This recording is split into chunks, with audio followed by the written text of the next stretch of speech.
Եթե սիրում ես գիրք կարդալ, ուրեմն եկել է քո ժամանակը։ Միացիր ընթերցասեր այս երիտասարդներին, կարդա այնինչ ուզում ես, որտեղ ուզում ես, ինչպես ուզում ես։ Կարևոր է կարդալ, հետո գիրքը նվիրել Գրքի բանկ ֆոնդին։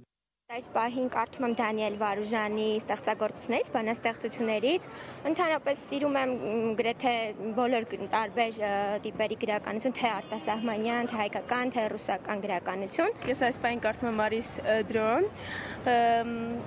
Առհասարակ սիրում եմ կարդալ արտասահմանյան գրականություն, Շարլոտա Բրոնտե, Բալզակ, Շեքսպիր։ Բոլոր ժանրերն եմ սիրում ու ես շատ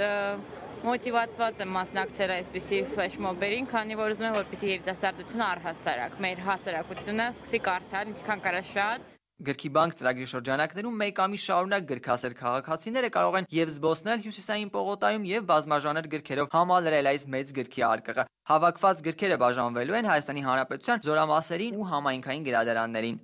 Անցած տարի նույն ծրագրի շրջանակներում հավաքվել է ավելի քան 9000 գիրք։ Հենց այս երիտասարդներ, ովքեր հավաքված են այստեղ, կոչ են անում ողջ ազգին, հայերին, որ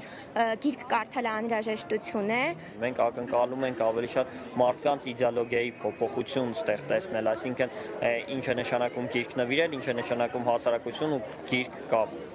Անգլիացի փիլիսոփա Ֆրենսիս Բեկոնը ասում էր, բավարար խելացի դառնալու համար պետք է կարդալ 10 լավ գիրք, իսկ 10 լավ գիրք գտնելու համար պետք է կարդալ հազարները։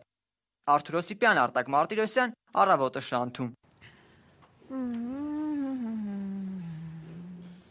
Անահիտ, ներողություն, ես կարդում եմ, դու կարդա, հա, ես ֆլեշմոբին եմ հետևում։ Ֆլեշմոբին ես, լավ, ես էլ շարունակեմ։